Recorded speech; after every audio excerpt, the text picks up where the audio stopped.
வணக்கம் and welcome to வைத்திய ரத்னம் ஆரோக்கிய சாலை வழங்கும் உணவே அமிர்தம்.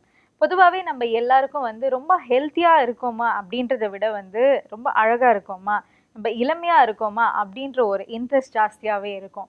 ஸோ இந்த வாரம் முழுக்க உங்களுக்கு உண்டான ஒரு எபிசோட் தான் அப்படின்றத நம்ம நேற்றே தெரிஞ்சுக்கிட்டோம்.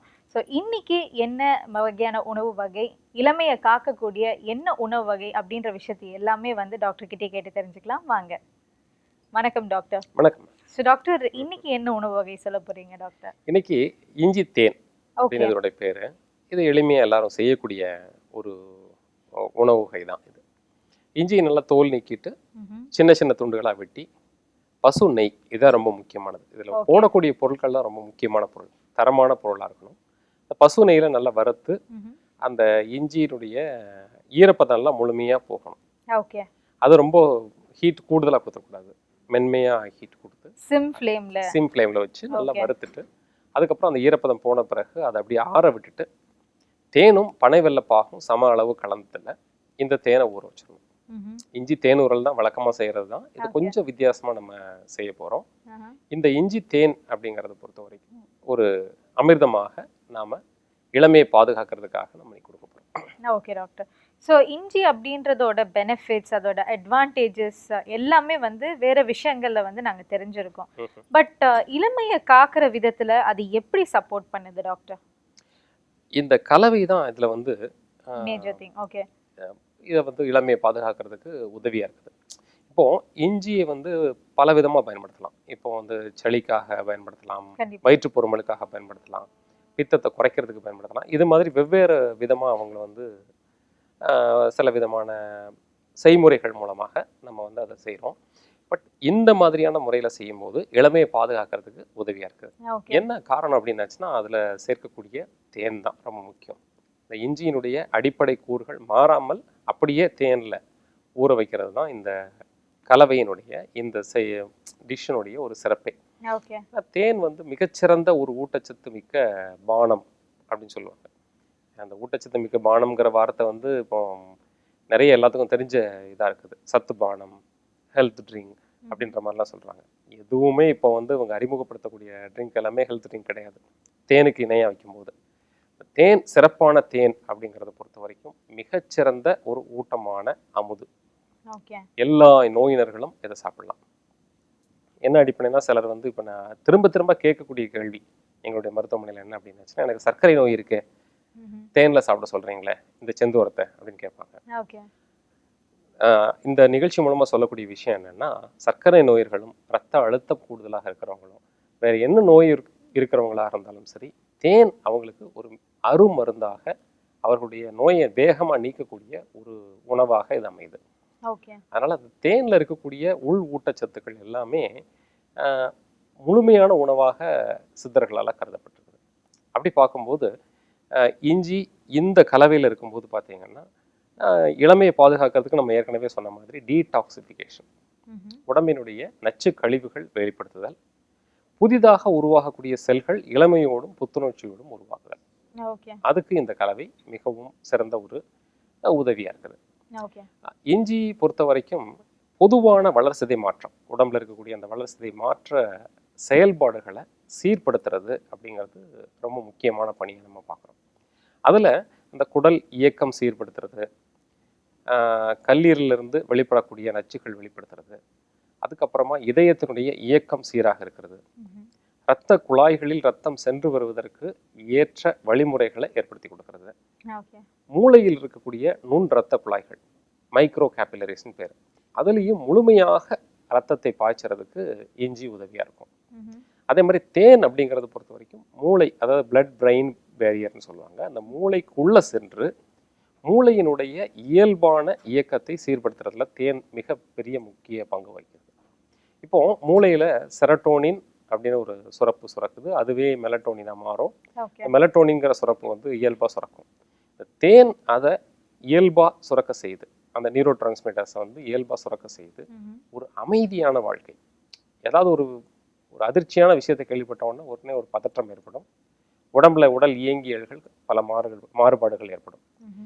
அதாவது விஷயம், பிரச்சனைகள் எவ்வளவு பெரிதாக இருந்தாலும் அந்த பிரச்சனையை பற்றி பதற்றம் ஏற்படாமல் அதை எப்படி தீர்க்கிறதுங்கிற வழிமுறையை வந்து செய்யறதுக்கு இந்த நியூரோ டிரான்ஸ்மிட்டர்ஸ் ரொம்ப உதவியாக இருக்கும்.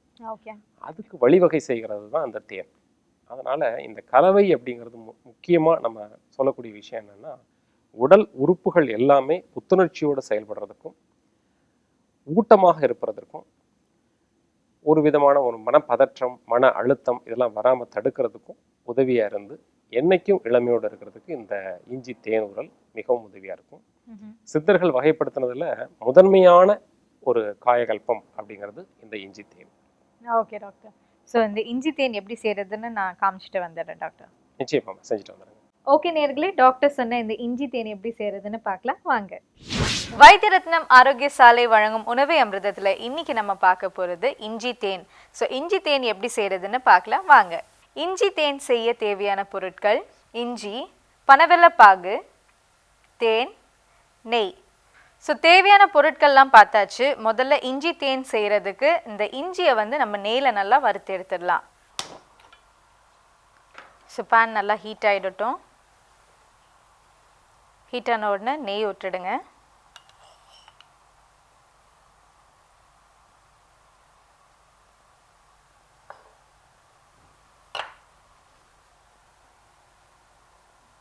ஸோ நெய் நல்லா சூடான உடனே நறுக்கி வச்ச இஞ்சியை வந்து போட்டுருங்க.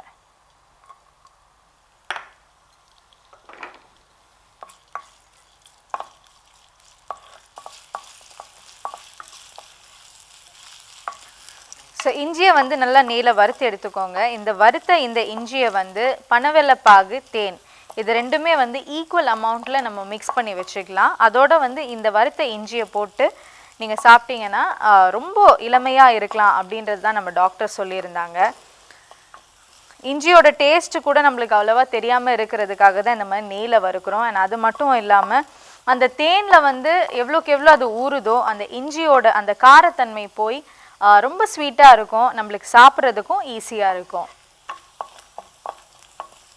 ஸோ இஞ்சியை வந்து நம்ம நெய்யில் நல்லா வறுத்து எடுத்தாச்சு. இப்போ வந்து பனவெல்லப்பாகையும் தேனையும் வந்து நம்ம மிக்ஸ் பண்ணிடலாம். சின்ன பவுல் எடுத்துக்கோங்க. ஸோ பனவெல்லப்பாகு இதோட ஈக்குவல் அமௌண்ட் தேன் ஊற்றிடுங்க.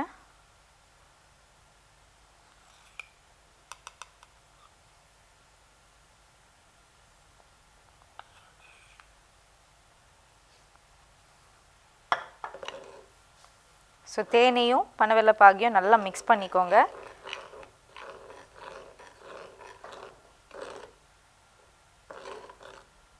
ஸோ பனவெல்லப்பாகையும் தேனையும் வந்து நல்லா மிக்ஸ் பண்ணியாச்சு. இப்போ நம்ம நெய்யில் வறுத்து வச்சுருக்க இந்த இஞ்சியை வந்து இதில் மிக்ஸ் பண்ணிடலாம்.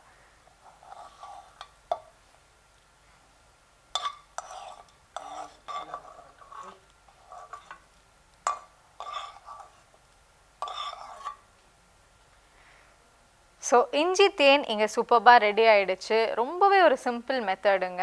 ரொம்பவே சிம்பிளாக நம்ம செஞ்சிடலாம். அண்ட் அது மட்டும் இல்லை, நம்மளால் வீட்டில் கிடைக்கக்கூடிய ஒரு பொருள் தான் இது எல்லாமே. ஸோ சிம்பிளாக இந்த இஞ்சி தேனை வீட்டில் செஞ்சு வச்சுக்கோங்க. டெய்லி டாக்டர் சொன்ன மாதிரியே நீங்கள் சாப்பிட்டு வாங்க. என்றைக்கும் இளமையாக இருங்க. இப்போ நம்ம இளமையை காக்கக்கூடிய இஞ்சி தேன் எப்படி செய்கிறதுன்னு பார்த்தீங்க. அடுத்ததாக வந்து நம்ம நேயர்களோட கேள்விகள் நம்ம கிட்ட இருக்குது. ஸோ டாக்டர் கிட்டே கேட்டு தெரிஞ்சுக்கலாம். ஸோ டாக்டர், ஸ்ரீராம் சிவகங்கை மாவட்டத்திலேருந்து எழுதியிருக்காங்க. டாக்டர், அவரோட ரிலேட்டிவ் ஒருத்தருக்கு வந்து கேன்சர், லங் கேன்சர் இருக்கான். ஸோ ட்ரீட்மெண்ட் எல்லாம் எடுத்துகிட்ருக்காங்க அண்ட் கீமோதெரப்பி வந்து கொடுத்துட்ருக்காங்க. பட் அவருக்கு வந்து ஒரு பர்ஃபெக்டான ஒரு உணவு பழக்கம் வந்து எப்படி இருக்கணும் அப்படின்னு கேட்டு எழுதியிருக்காரு டாக்டர். சரி மேம். இப்போது இந்த கேன்சர் செல்ஸ் அல்லது கேன்சர் கட்டியாக இருக்கலாம் அல்லது கேன்சர் செல்களாக இருக்கலாம். இந்த செல்களுக்கு போதுமான ஊட்டச்சத்துக்கள், அதை வளர்க்கக்கூடிய ஊட்டச்சத்துக்களை முதல்ல ஸ்டாப் பண்ணணும். ஓகே. அந்த நியூட்ரியன்ஸ் டு த கேன்சர் செல்ஸை ஸ்டாப் பண்ணுறது அப்படிங்கிறது உணவில் ரொம்ப முக்கியமானது. இப்போது ஒயிட் சுகர், பால், சில விதமான அசைவ உணவுகள் இதெல்லாம் அந்த கேன்சர் செல்லுக்கு ஊட்டம் அளிக்கக்கூடிய நியூட்ரியன்ஸ் மாதிரி இருக்குது. இப்போ கேன்சர் வேகமாக வளர்கிறதுக்கு இந்த ஒயிட் சுகர்லாம் உதவியாக இருக்குது. ஸோ அதெல்லாம் நிறுத்துறது. அடுத்தபடியாக சில விதமான உணவுகள் கீமோதெரப்பியினுடைய சைடு எஃபெக்டை தடுக்கிற மாதிரியாக இருக்குது. அதே மாதிரி கீமோதெரப்பி மாதிரியே அந்த செல்களை, அதாவது கேன்சர் செல்களை அழிக்கக்கூடிய ஆற்றல் பெற்றவைகளாக இருக்குது. அப்போப்டோசிஸ்ன்னு சொல்லுவாங்க. இந்த மாதிரியான ஒரு நிலைகளை ஏற்படுத்தக்கூடிய சில விதமான உணவுகள் இருக்குது. ஓகே. அதில் முக்கியமானது இன்னைக்கு நம்ம செஞ்சு காமிச்ச இஞ்சி தேனே மிகவும் உதவியாக இருக்கும். இஞ்சி சாறு எடுத்து தேன் கலந்து சாப்பிட்றது. அப்புறம் ஃப்ளாக்ஸ் சீடுன்னு சொல்லக்கூடிய அரிசி விதை. நிறைய இடங்கள்ல நம்ம சொல்லியிருக்கோம். அரிசி விதை 1 பங்குக்கு 4 பங்கு அளவுக்கு எள்ளு சேர்த்து பனவெல்லத்தோட சேர்ந்து உருண்டை மாதிரி செஞ்சு சாப்பிடலாம். அல்லது பல கலவைகளாக சின்ன சின்ன துண்டுகளாக்கிட்டு அது கூட மோர் அந்த ஃப்ளாக்ஸ் சீடை போட்டு நம்ம சாப்பிடலாம். அடுத்ததாக பச்சை காய்ச்சாறு, காலிஃப்ளவர், நூல்கோல், முட்டைக்கோசு, அப்புறம் வந்து மிதிப்பாகல்னு சொல்லக்கூடிய சின்ன பாவக்காய், கோவக்காய், வெண்டைக்காய், இந்த மாதிரி பச்சை காய்கள் இருக்கக்கூடிய பச்சையாச்சாறு, வேக வைக்காமல் எடுக்கக்கூடிய சாறு இந்த கேன்சர் செல்லுக்கு எதிராக செயல்படுறதா பல ஆய்வுகள் சொல்லுது. அதனால அந்த பச்சை காய்ச்சாறு, அப்புறம் பச்சை கீரை சாறு, இஞ்சி சாறு, ஃப்ளாக்ஸ் சீடு மாதிரியே கிரேப் சீடு, அதாவது இந்த கருப்பு நிறத்தில் இருக்கக்கூடிய திராட்சையினுடைய தோல் விதை, இதெல்லாம் அவங்களுக்கு வந்து அந்த கேன்சர் செல்களுக்கு வந்து பரவு விடாமல் தடுக்கிறதுக்கு பல உதவிகளை செய்யுது. ஓகே. ஸோ டாக்டர், அடுத்ததாக வந்து பவித்ரா தர்மபுரியிலேருந்தே எழுதியிருக்காங்க. அவருக்கு வந்து அடிக்கடி வந்து யூரினரி இன்ஃபெக்ஷன் ஆகுது அப்படின்னு சொல்கிறாங்க. போய் கல்ச்சர் டெஸ்ட் பண்ணுறாங்க. அதில் என்ன பிரச்சனை அப்படின்னு பார்த்த உடனே டாக்டர் வந்து ஒரு ஆன்டிபயோட்டிக் கொடுக்குறாங்களாம். அந்த மருந்து சாப்பிட்றாங்க. பட் அகெயின் 1 மாதம் கழிச்சு திருப்பியும் வருது. ஸோ அடிக்கடி வந்து அந்த யூரினரி இன்ஃபெக்ஷன் ப்ராப்ளம் வந்து வருது. ஸோ இது எதனால் இருக்கும் அண்ட் அது ஸ்டாப் பண்ணுறதுக்கு ஏதாவது உணவு வழிமுறைகள் வந்து ஃபாலோ பண்ணணுமான்னு கேட்டு எழுதியிருக்காங்க டாக்டர்.